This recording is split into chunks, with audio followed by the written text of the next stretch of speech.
16ാം നിയമസഭയിലേക്കുള്ള സ്പീക്കറായി തിരുവഞ്ചൂർ രാധാകൃഷ്ണനെ തിരഞ്ഞെടുത്തിരിക്കുകയാണ്. 101 ഭൂരിപക്ഷം വോട്ട് നേടിയാണ് Thiruvanchoor Radhakrishnan സ്പീക്കറായി തിരഞ്ഞെടുക്കപ്പെട്ടിരിക്കുന്നത്.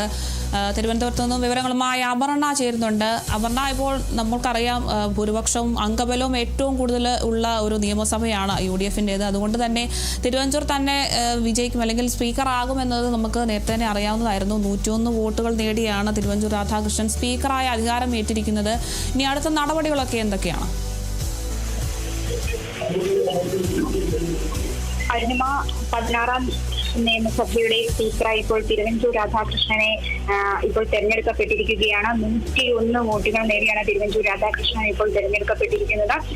BJP സ്ഥാനാർത്ഥിയായിരുന്ന B ഗോപകുമാറിന് ലഭിച്ചത് 3 വോട്ടുകളാണ്. LDF സ്ഥാനാർത്ഥിയായ AC മൊയ്തീന് 35 വോട്ടുകളും ലഭിച്ചിരുന്നു. ഇപ്പോൾ തിരുവഞ്ചൂർ രാധാകൃഷ്ണൻ സ്ഥാനം ഏറ്റിരിക്കുകയാണ്.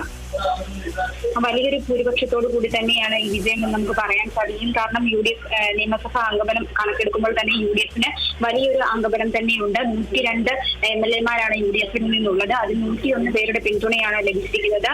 G. സുധാകരന് വോട്ട് ചെയ്യാൻ സാധിച്ചിരുന്നില്ല. കാരണം സ്പീക്കർ തെരഞ്ഞെടുപ്പിലെ റിട്ടേണിംഗ് ഓഫീസറുടെ ചുമതല ഉള്ളതിനാലാണ് ഇത്തരത്തിൽ G. സുധാകരന് വോട്ട് രേഖപ്പെടുത്താൻ സാധിക്കാതിരുന്നത്. G. സുധാകരന്റെ വോട്ട് മാറ്റി നിർത്തി ബാക്കി 101 വോട്ടുകളും തിരുവഞ്ചൂർ രാധാകൃഷ്ണൻ ലഭിച്ചിരുന്നു. തിരുവഞ്ചൂർ രാധാകൃഷ്ണൻ നിലവിലെ കോട്ടയം MLA ആണ്. കഴിഞ്ഞ 3.5 പതിറ്റാണ്ടുകാലമായി നിയമസഭാ സാമാജികനായി പ്രവർത്തിച്ചു വരുന്ന ഒരാൾ കൂടിയാണ് തിരുവഞ്ചൂർ രാധാകൃഷ്ണൻ. അതായത് 17 വകുപ്പുകൾ കൈകാര്യം ചെയ്ത പരിചയ സമ്പത്ത് ഉള്ള ഒരു വ്യക്തിത്വം കൂടിയാണ് തിരുവഞ്ചൂർ രാധാകൃഷ്ണൻ. അടൂരിൽ നിന്നും കോട്ടയത്തിൽ നിന്നും പല ഘട്ടങ്ങളിലായി വിജയിച്ച് നിയമസഭയിലെത്തിയ വ്യക്തി കൂടിയാണ് തിരുവഞ്ചൂർ രാധാകൃഷ്ണൻ. അധികാരമേറ്റു തുടർന്ന് പ്രതിപക്ഷ നേതാവും മുഖ്യമന്ത്രിയും അദ്ദേഹത്തിന് ആശംസകൾ അറിയിച്ചു. ഇത് കൂടാതെ തന്നെ പ്രതിപക്ഷ നേതാവിന്റെയും മുഖ്യമന്ത്രിയുടെയും ആദ്യ സഭയെ അഭിസംബോധന ചെയ്തു എന്നുള്ളൊരു പ്രത്യേകതയും കൂടി ഇന്നത്തെ ഇതിലുണ്ടാകും. വളരെയേറെ മുഖ്യമന്ത്രി പറയുകയുണ്ടായി, തന്റെ സഹോദര തുല്യനായ ഒരു വ്യക്തിയാണ് തിരുവഞ്ചൂർ രാധാകൃഷ്ണൻ എന്ന. പ്രതിപക്ഷ നേതാവ് തങ്ങളുടെ ഭാഗത്തു നിന്നും എല്ലാവിധ പിന്തുണയും സ്പീക്കർക്കുണ്ടാകും എന്നും അറിയിച്ചിട്ടുണ്ട്. 16ാം നിയമസഭയുടെ സ്പീക്കറായിട്ടാണ് ഇപ്പോൾ തിരുവഞ്ചൂർ രാധാകൃഷ്ണനെ ഇപ്പോൾ നിയമിതനായിരിക്കുന്നത്. അടുത്തതായി ഡെപ്യൂട്ടി സ്പീക്കർ തെരഞ്ഞെടുപ്പ് ജൂൺ 1-നാണ് നടക്കാനിരിക്കുക. UDF സ്ഥാനാർത്ഥി ഷാനിമോൾ ഉസ്മാനെയാണ് ഇപ്പോൾ ഡെപ്യൂട്ടി സ്പീക്കർ സ്ഥാനാർത്ഥിയായി നിർത്തിയിരിക്കുന്നത്. BJP-യും അതായത് LDF സ്ഥാനാർത്ഥികളെ ഇതുവരെ അവർ പ്രഖ്യാപിച്ചിട്ടില്ല. ജൂൺ 1-ന് ഇത് നടക്കുന്നതായിരിക്കും. തുടർന്ന് ഈ സ്പീക്കറുടെ നന്ദി പ്രമേയത്തിലുള്ള ചർച്ചകളും തുടർന്ന് നടക്കുന്നതായിരിക്കും. നാളെ മുതൽ 28 വരെ സഭ ചേരില്ല. തുടർന്ന് 29-ാം തീയതി ആയിരിക്കും ഗവർണറുടെ നന്ദി പ്രസംഗം ഉണ്ടാകുക. അതിനുശേഷമായിരിക്കും ഈ വിഷയത്തിൽ ഇപ്പോൾ ചർച്ച നടക്കുക. ഇനി ഇതിനെ തുടർന്ന് തെരഞ്ഞെടുക്കപ്പെട്ട സ്പീക്കർ നിയമസഭാ സമുച്ചയത്തിൽ സ്ഥാപിച്ചിട്ടുള്ള ദേശീയ നേതാക്കളുടെ പ്രതിമകളിൽ പുഷ്പാർച്ചന നടത്തുന്ന ഒരു ചടങ്ങ് കൂടി ഇനി ബാക്കിയുണ്ട്. അരുണിമ, അപർണ, ഇതിൽ ഈ ഒരു സ്പീക്കർ തെരഞ്ഞെടുപ്പിലേക്ക് യാതൊരുവിധ വോട്ട് ചോർച്ചയും ഉണ്ടായിട്ടില്ല എന്നതൊരു പ്രത്യേകത തന്നെയാണ്. 101 വോട്ട് തിരുവഞ്ചൂർ രാധാകൃഷ്ണന് ലഭിച്ചിരിക്കുന്നു. AC മൊയ്തീന് 35 വോട്ടുകളും ഗോപകുമാറിന് 3 വോട്ടുകളും തന്നെയാണ് ലഭിച്ചിട്ടുള്ളത്. അതുപോലെ തന്നെ ഇതിനകത്ത് ഏറ്റവും വലിയ പ്രത്യേകത, ചരിത്രത്തിൽ ആദ്യമായി BJP സ്പീക്കർ പദവിയിലേക്ക് മത്സരിച്ചു എന്നൊരു പ്രത്യേകത കൂടി ഇതിലുണ്ട്. ഇതൊരു തുടക്കം തന്നെയല്ലേ BJP-യെ സംബന്ധിച്ച്? അരുണിമ, BJP-യെ സംബന്ധിച്ച് ഇത് ഒരു തുടക്കം എന്ന് തന്നെ നമുക്ക് പറയാൻ സാധിക്കും. ഈ കഴിഞ്ഞ 15 നിയമസഭകളിലും അവർക്കൊരു സ്ഥാനാർത്ഥി BJP സ്ഥാനാർത്ഥിയെ അവർക്ക് മുന്നോട്ട് വെക്കാൻ സാധിച്ചിരുന്നില്ല. ഒരു MLA പോലും ഉണ്ടാവാത്ത സ്ഥിതിവിശേഷമൊക്കെ തന്നെ BJP-യെ സംബന്ധിച്ച് നിയമസഭയിൽ ഉണ്ടായിരുന്നു. അതിൽ നിന്ന് മാറ്റമായി കൊണ്ട് ഇത്തവണ 3 അംഗങ്ങളാണ് നിയമസഭയിൽ BJP-യുടെ പ്രതിനിധികളായി എത്തുന്നത്. അതിൽ ഇത്തവണയാണ് BB ഗോപകുമാറിനെ ചത്തന്നൂരിൽ നിന്ന് മത്സരിച്ച് വിജയിച്ച BB ഗോപകുമാറിനെ അവർ സ്പീക്കർ സ്ഥാനാർത്ഥിയായി മുന്നോട്ട് വെക്കുകയുണ്ടായി. തുടർന്ന് ആ 3 പേരുടെയും BJP MLA-മാരുടെ 3 പേരുടെയും വോട്ട് ഗോപകുമാറിന് ലഭിക്കുന്ന ഒരു സ്ഥിതിവിശേഷം ഉണ്ടായിരുന്നു. കൂടാതെ തന്നെ LDF-നെ സംബന്ധിച്ചിടത്തോളം അവരുടെയും മുഴുവൻ MLA-മാരുടെ വോട്ടുകൾ AC മൊയ്തീന് ലഭിച്ചു.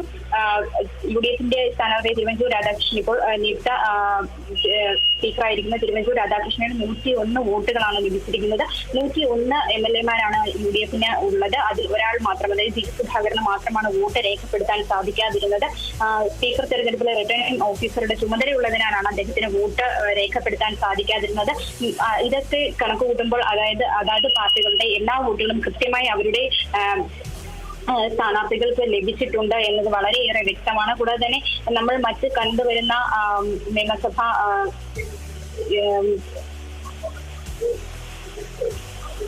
ഇതിൽ നിന്നുമൊക്കെ പുറമെയായിട്ട് ഒരു സൗഹൃദപരമായ ഒരു തെരഞ്ഞെടുപ്പിനെ നമുക്ക് അവിടെ കാണാൻ സാധിച്ചു. എല്ലാ മന്ത്രിമാരും സൗഹൃദപരമായി തന്നെ ഇതിൽ പങ്കെടുത്തു. കൃത്യമായി തന്നെ കൃത്യം 9 മണിക്ക് തന്നെ തെരഞ്ഞെടുപ്പ് പ്രക്രിയകളെല്ലാം തന്നെ ആരംഭിച്ചു. ആദ്യമായി വോട്ട് രേഖപ്പെടുത്തിയത് മുഖ്യമന്ത്രി വി.ഡി. സതീശനായിരുന്നു. സഭയിൽ ഇരിക്കുന്ന ക്രമത്തിലാണ് വോട്ടെടുപ്പ് നടന്നത്. തുടർന്ന് തെരഞ്ഞെടുപ്പിന് ശേഷം സ്പീക്കറിനെ തെരഞ്ഞെടുത്തു. വോട്ട് എണ്ണിയതിനു ശേഷം പ്രതിപക്ഷ നേതാവും മുഖ്യമന്ത്രിയും ചേർന്ന് സ്പീക്കറുടെ ഇരിപ്പിടത്തിലേക്ക് തിരുവഞ്ചൂർ രാധാകൃഷ്ണനെ ആനയിക്കുന്നുണ്ടായിരുന്നു. തുടർന്ന് ഇരുവരും ഹസ്തദാനം നൽകിയാണ് അവിടെ നിന്ന് പോകുന്നത്. ഇനി നടക്കാനിരിക്കുന്നത് ഡെപ്യൂട്ടി സ്പീക്കർ തെരഞ്ഞെടുപ്പാണ്. അത് ജൂൺ 1 നടക്കും. ശരി, വ്യക്തമാണ്.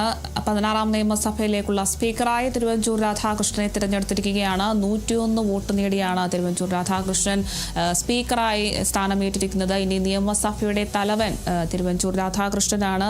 101 വോട്ടാണ് നേടിയിരിക്കുന്നത്. 2012 മുതൽ 14 വരെ കേരള സർക്കാരിന്റെ ഉമ്മൻചാണ്ടി സഭയിലൊക്കെ ആഭ്യന്തരവും വിജിലൻസും വകുപ്പുകളൊക്കെ അദ്ദേഹം നോക്കിയിരുന്നു. അതേ തുടർന്ന് മന്ത്രിസഭയുടെ ശേഷിക്കുന്ന കാലയളവിൽ വനം, ഗതാഗതം, കായികം, സിനിമ, പരിസ്ഥിതി എന്നിങ്ങനെയുള്ള വകുപ്പുകളൊക്കെ ഏറ്റെടുത്ത് നടത്തിയ ഒരു വ്യക്തിയാണ്. 17ഓളം വകുപ്പുകൾ അദ്ദേഹം കൈകാര്യം ചെയ്തിട്ടുണ്ട്. വലിയ രീതിയിൽ രാഷ്ട്രീയ അറിവും ജനങ്ങളുടെ താല്പര്യത്തിനനുസരിച്ച് പ്രവർത്തിക്കുന്ന ഒരു മികച്ച രാഷ്ട്രീയ പ്രവർത്തകനാണ് അദ്ദേഹമെന്ന് മുഖ്യമന്ത്രി വി.ഡി. സതീശൻ അദ്ദേഹത്തെ അഭിനന്ദിച്ചുകൊണ്ട് പറയുകയുണ്ടായി. അതുപോലെ തന്നെ പ്രതിപക്ഷ നേതാവും ഒക്കെ മറ്റ് നേതാക്കളും മറ്റ് MLA-മാരും ഒക്കെ അദ്ദേഹത്തിന് അഭിനന്ദനം നൽകുകയുണ്ടായി. എന്തായാലും പ്രതിപക്ഷ നേതാവും മുഖ്യമന്ത്രി വി.ഡി. സതീശനും കൂടിയാണ് ചേർന്ന് ആനയിച്ചാണ് അദ്ദേഹത്തെ സ്പീക്കർ കസേരയിൽ എത്തിച്ചത്. തുടർന്ന് ഹസ്തദാനം ഒക്കെ നൽകി. ഇനി 16ാം നിയമസഭയിലെ സ്പീക്കറായി തിരുവഞ്ചൂർ രാധാകൃഷ്ണൻ അധികാരമേറ്റിരിക്കുകയാണ്.